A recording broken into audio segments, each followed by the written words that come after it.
It could be something that I'd like to share also in the group tomorrow as we work together and we find new ways to implement the work of our network. Okay? Thank you.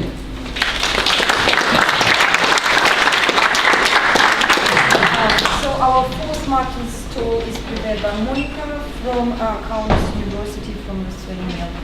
Where is yours? All right, it's too many devices. So, good afternoon, everyone. So, it's my pleasure to present here our KTU method that we have developed together with our partners from Finland and from Silicon Valley. I would say a couple of universities contributed on teaching innovation based on business model canvas.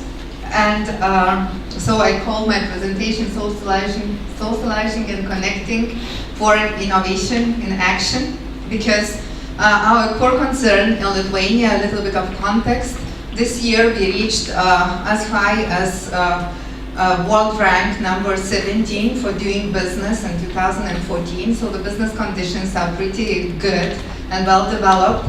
We have a lot of very well-educated engineers that find their places, not only in Lithuania, but also particularly in Germany and everywhere else. But we have far insufficient number of high technology-based innovative businesses and entrepreneurial engagement of the younger population. So what we said, we need to raise the new generation of business people and entrepreneurs that would fill in our country with their knowledge and their efforts.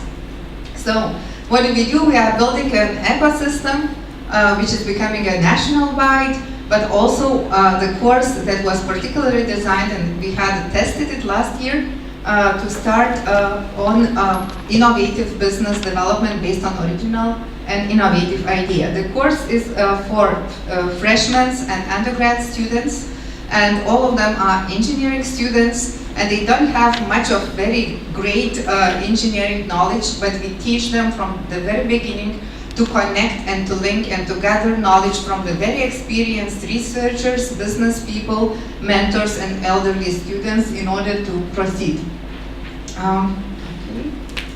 So, what is the core challenge while training innovation and venturing for engineers?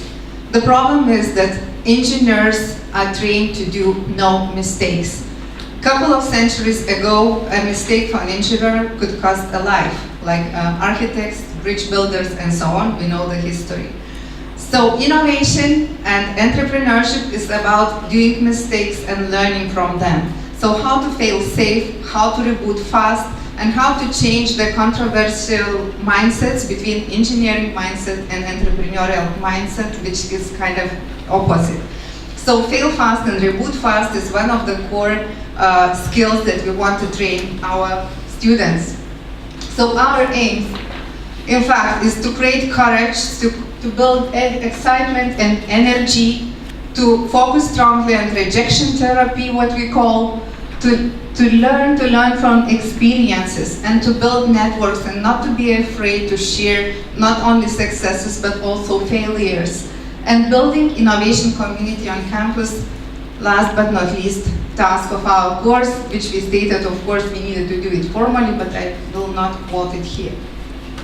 So what is also important to state to the students that we are not teaching any of regular business or innovation management. We build it all on experiences, that students start with their development of their ideas, innovative ideas. They learn to validate the ideas, they learn to do the pivoting, and they learn to frame it into implementation framework, which is business model canvas. However, what we saw, it doesn't come as 1%. So we built up our course as based on 3 levels, which is individual level and individual skills, team level, and innovation-based business case development skills.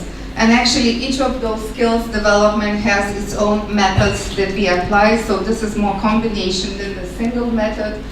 But we start with individual skills, and we teach what is very important is to understand who you are, what are your skills, what your competences, what can you sell on the market, and especially to the team when you come to work into team as an engineer and as a person. to learn not only communicate but reflect and to provide productive feedback, creativity, which is a general tool, and discovery tools. And so we go to individual skills, and we also, as a result, we have personal goals established for the course. We have creativity, analytical thinking, communicating ideas, and providing feedback as a core training focus. Then we go to innovative team, and we look at the creativity methods and also co-working in multidisciplinary teams. And here I would like to step. As a test trial, we had students coming from 5 different engineering faculties plus social sciences.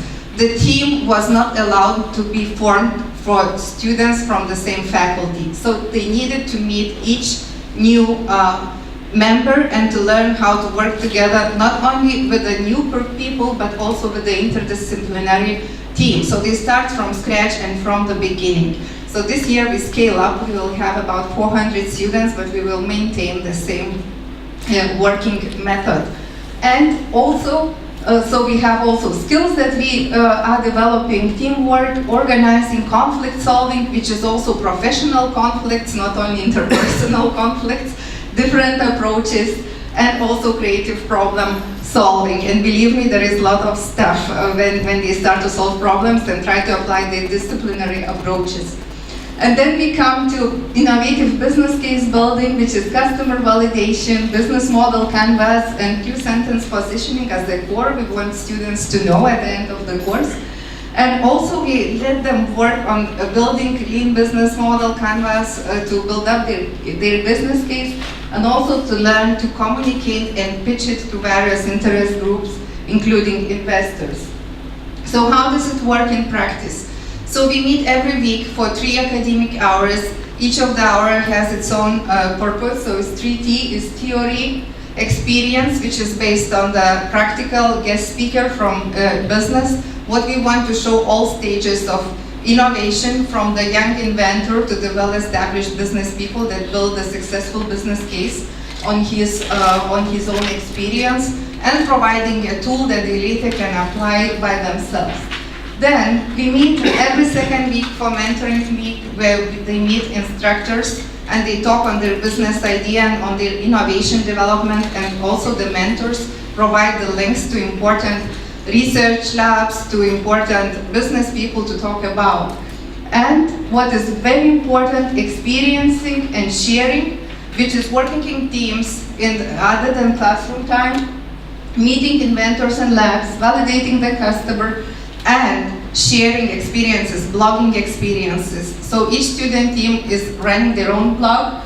Nevertheless, we also connecting on the Facebook, and also we blog ourselves on the Facebook as instructors and as the teachers, and reflecting lessons learned. And I share exactly the point: there is no single individual based evaluation, and there is no single examination, but real pitching, and then also experiencing what they learned and explaining. This is the final exam.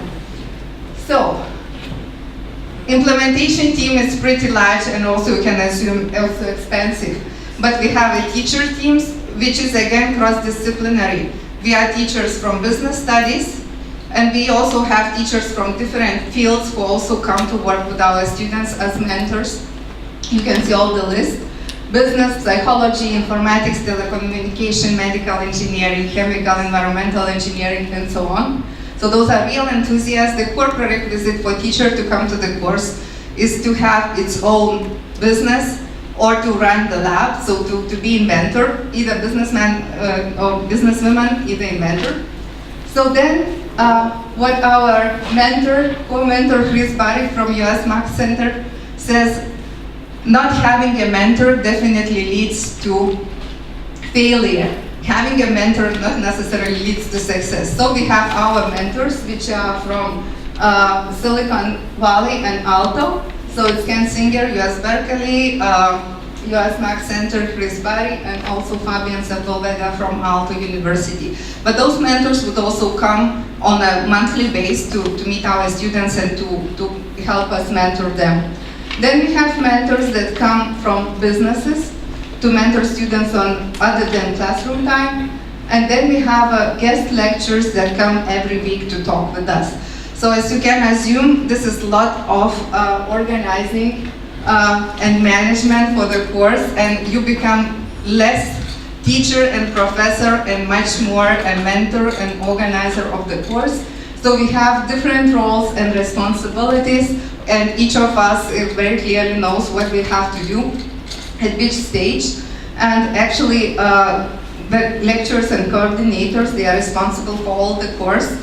I didn't say, but I'm the top responsible for the course, so if something goes wrong, I go directly to report to the vice rector for studies. So I'm trying to make sure everything goes well.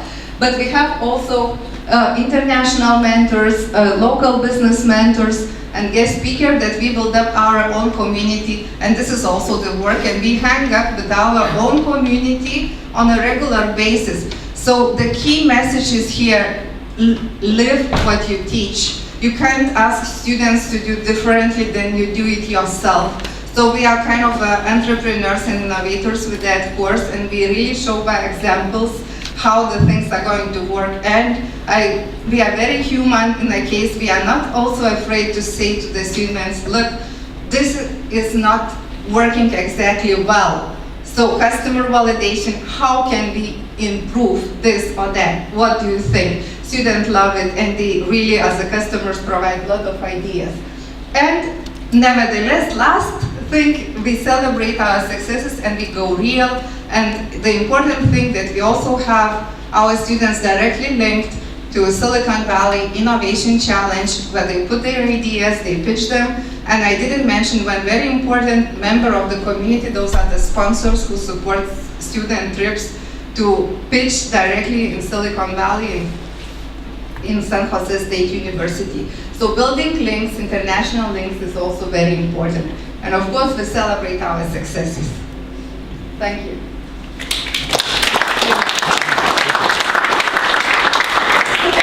Thank you, Monica. That was very interesting. Our next stall goes from Raza, Michael from Austria, and I don't think Michael needs any special introduction. Hello, to those of you who do not know me, sorry for my voice, this is due to speaking yesterday. Who do not know me, I'm representing the Austrian Chamber of Commerce, and when Anna introduced me and invited me to speak here, and she came with the metaphor of a marketplace, a medieval marketplace, so I tried about the title of my presentation, which is a training presentation. It's not academic, it's training for small and medium enterprises, and so I thought, dragon fighting is nice, no? So what do you do in Ireland? You fight against dragons. So let me take you through a small journey during our dragon fighting. So first of all, if you want to create something which is really disruptive, you should not start with simple things, but start with things which are the most complex, and try to make them simple. Because if you start with the easy thing, you will not have anything disruptive. So we try to find out what is in industry the biggest dragon, or the most complex thing that we can do in open innovation. And they said, okay, let's take SMEs, because we have lots of SMEs and they've never heard about open innovation. Let's do something which has to do with foresight. So let's talk about things which are in 15 years, maybe 20 years, maybe even more years in the future. Let's do open innovation, and then we try to find out which is the biggest dragon in industry. And we found out the best dragon in industry is construction industry. Because construction industry usually is highly innovative. Usually they are very cooperative. They hate each other. Mm-hmm. So they said, okay, let's do it there. If we can do it there, we can make it everywhere. So a little bit of Frank Sinatra also inside. So of course you need a methodology. You need how to know how to fight a dragon. You need weapons for fighting a dragon. You need armor for fighting a dragon. And you need how to know what does a dragon look like, otherwise you can't. So this is what we did, quite classic stuff, so you know this all coming from academia.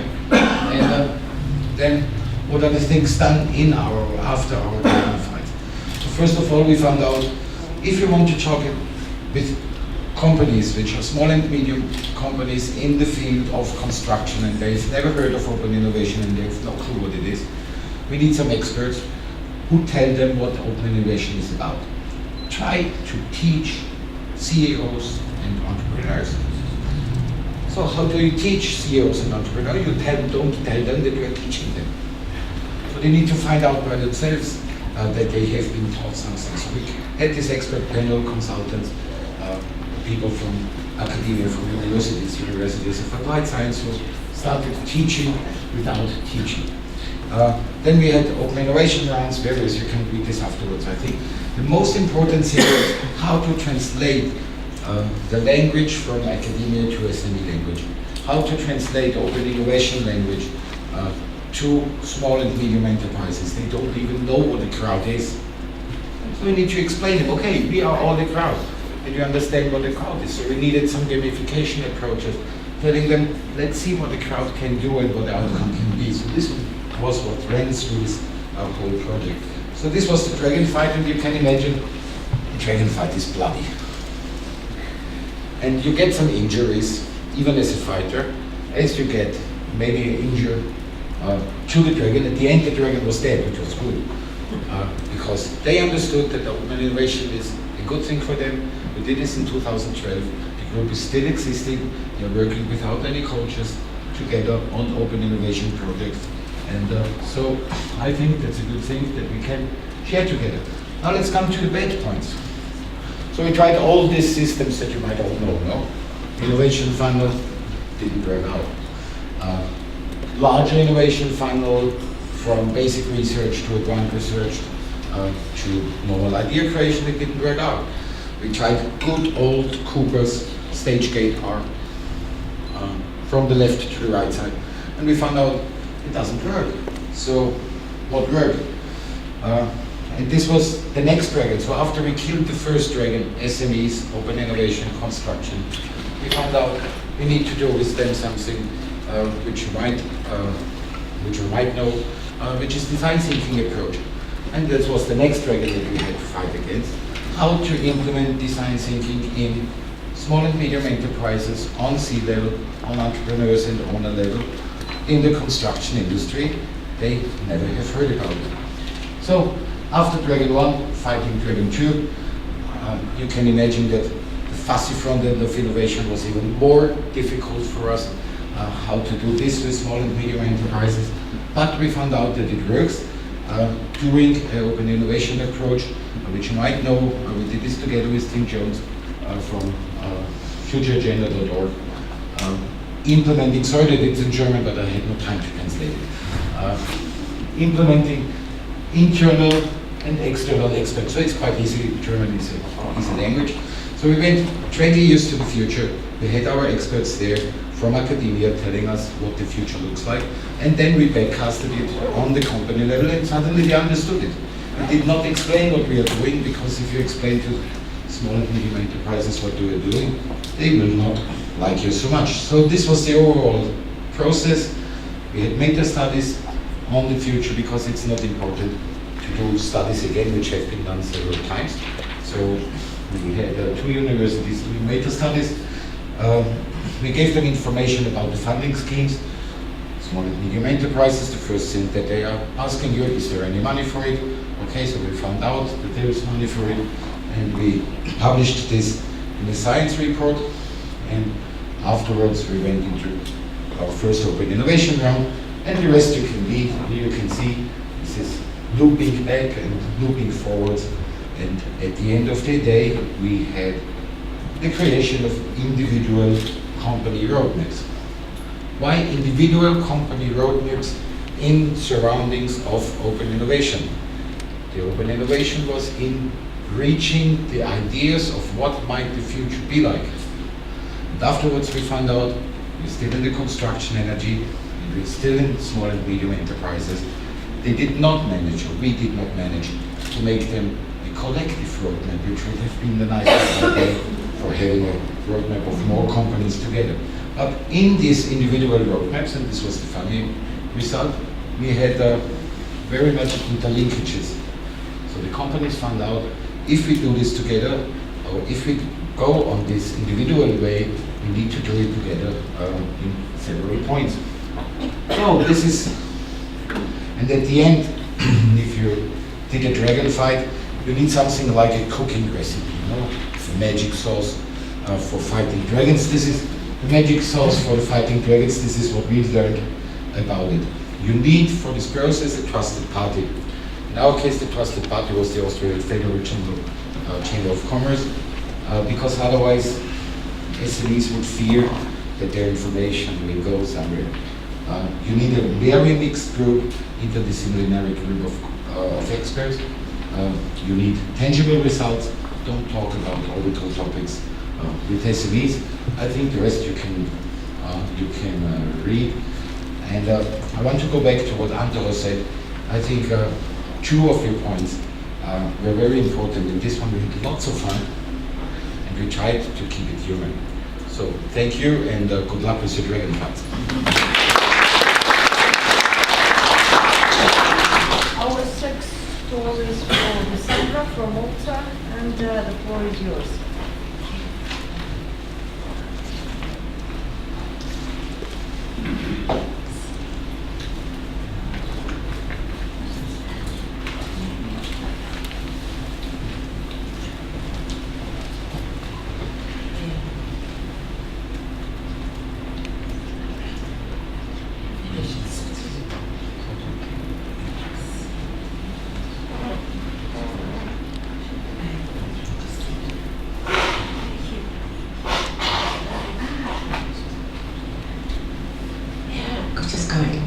Apologies for the delay.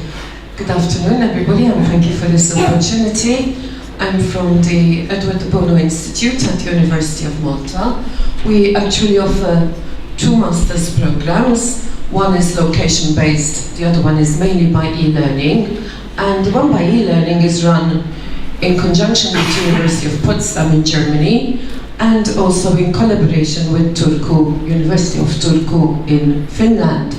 The programs are based on 4 pillars: creativity, which is idea generation, innovation management, entrepreneurship, which also incorporates entrepreneurship, and foresight or future studies. There are lots of names for that topic as well. We also service other degree programs, provide services when and if needed, government, NGOs, etc. Okay. Those are the 2 study units I'm basing this short presentation on. I deliver them myself. Creativity, innovation, new digital technology, and innovation in organizations. They are based on a number of different factors. These are some of the teaching methods we utilize because, of course, like everyone else over here, I hope, we realize that lecture-based modules are no longer valid, so you have to bring in other things, because I've also done a lot of research on Generation Y. Generation Y have a lot of short attention spans. They are ambitious, they want different ways of working and learning, and in fact a lot of these modules are also experiential based, as I hope to explain. They're also involved with linking as much as possible with external people from organizations, from industry, from government, from NGOs. Whenever we get the opportunity, we invite guest lecturers, and we also take our students out to visit organizations. For example, the last group I took out, we even had some Erasmus students from Austria, and one of them is now back in Malta doing an internship with the Swedish company that is based in Malta. So it's amazing. Sometimes the spin-off effects come that emerge from this. Some of the topics that I cover in those 2 study units, but we don't need to go into detail there. Open innovation. I do not deliver the study units on open innovation, but open innovation comes in to managing innovation, also to innovation and new digital technology. And I make a lot of focus on harnessing ideas, as you can see over there. Lead users, suppliers, clients, human resources, the crowd or the public. And within the organization, I believe there also has to be some strategy in order for those ideas to be managed. Otherwise, those ideas just happen to get lost. This is the part which I wanted to focus upon most. As part of the assessment for the students, I asked them to work in groups of 3. They then identified a real-life organization. No 2 groups can choose the same organization because I want to have as much diversity as possible. Normally we have between 6 and 7 groups in a classroom, so that's times 18, 21, 26, something on those lines, roughly. And they have to design their own research strategy, implement it. The minimum requirement I give them is to conduct a minimum of 3 interviews with people from the organization, and as much as possible to choose 3 people at different levels. If they're going to have the managing director, then they should probably consider also somebody at supervisory level and somebody also possibly at grassroots level. Even if it's a cleaner or whoever, it doesn't really matter. I do this for the simple reason that very often when you interview the person on top, managing director, CEO or whoever, you get a beautiful picture of the organization. The organization comes across as really perfect for innovation management, creativity, strategy. You know, it's perfect. The further down you dig, then the more reality begins to come out. And the students are also told to promise the organizations full confidentiality and that the information they provide and that the data they collect will only be used for the purposes of the study unit and within the confines of the classroom. This is done in an effort to make the people who are being interviewed to be a bit more open with their responses. How would you conduct an innovation audit? If I had more than 10 minutes, I would try and get a bit of responses from you, but I'll just give you a few seconds to think about it, and then I'll give you some ideas on what I suggest, amongst other things, that the students should consider.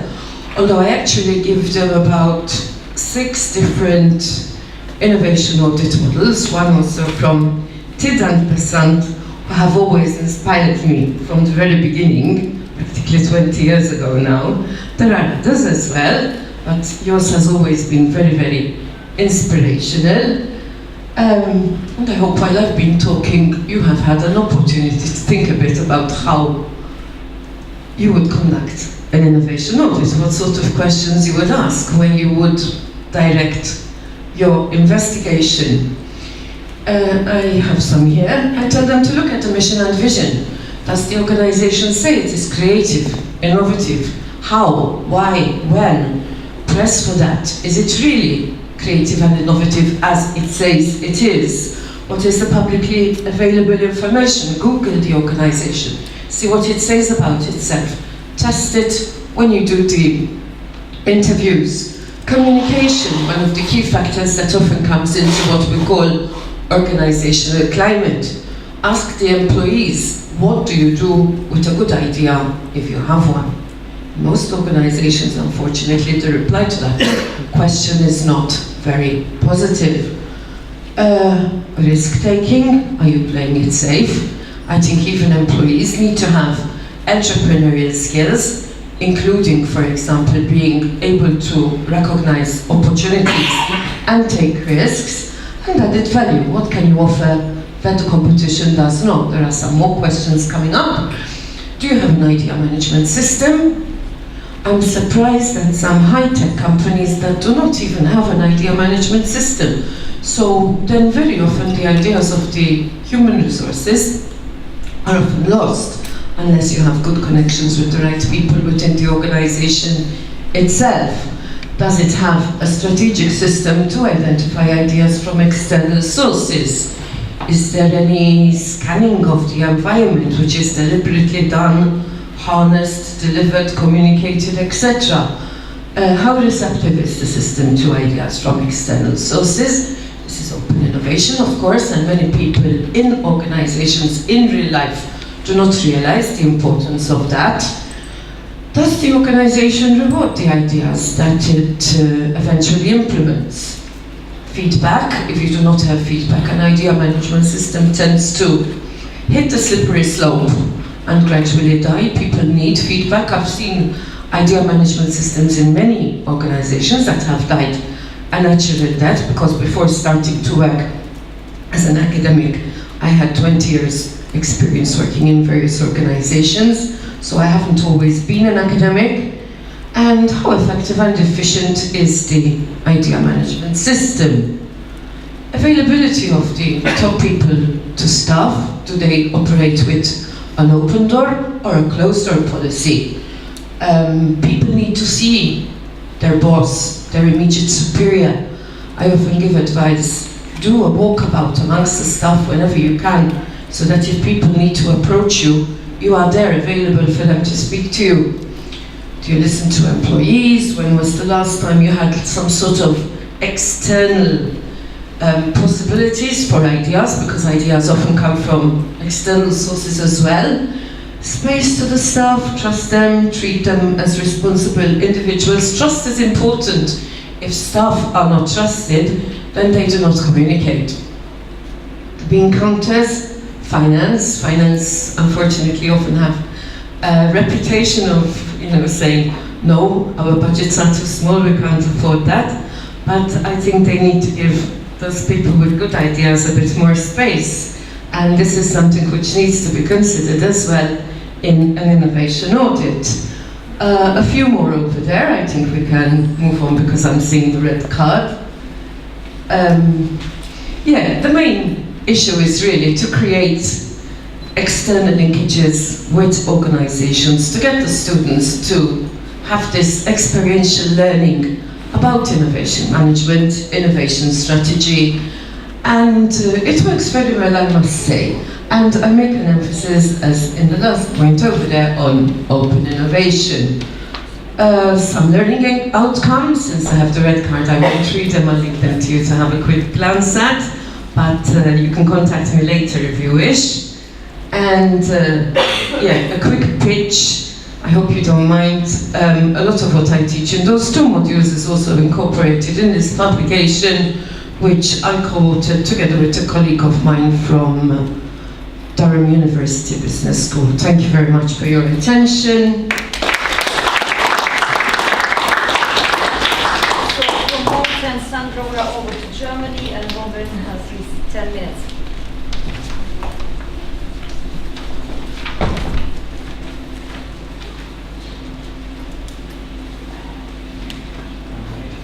Thank you very much. My name is Robin. I'm from Aachen University. I'm a postdoc there. I'm really happy to speak here today. Also, when I got the question to speak, I was a bit, I didn't really know what to talk about maybe, and then I thought about it a little bit, and I came up with two lines of ideas, I would say. The first would be how to teach in open innovation. But then I thought, that might just end up in a talk called how to teach in general, because I don't see anything that is really specific to teaching open innovation. Because if you remember the first talk from Montero, you could give this talk to pretty much any lecture you want to.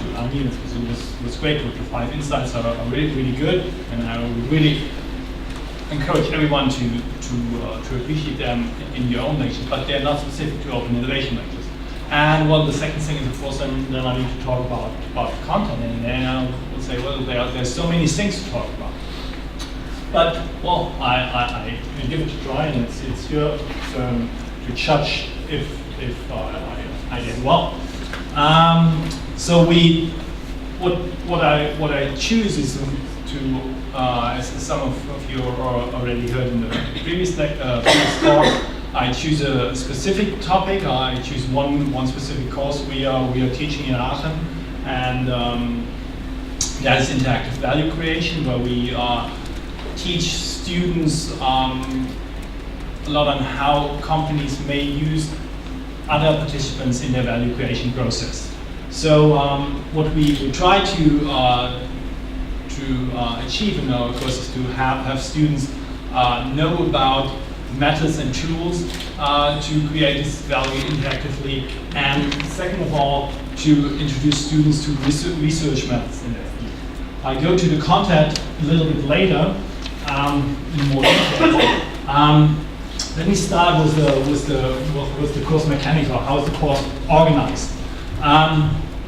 It's a master's course. It's for students in international management or also industrial engineering. It's a seminar type of course, and we create value interactively. So we are applying the concept of the name of the course, I would say. It's for students at the very end of their master's course. So we're trying to give them a mix of theory and application in order to encourage them to find their very own field. In the end, they have to write a research proposal, which is one possibility for them to pursue later on in the master thesis. A little bit on evaluation. We grade, as also as Anton suggested, we grade a lot on class participation.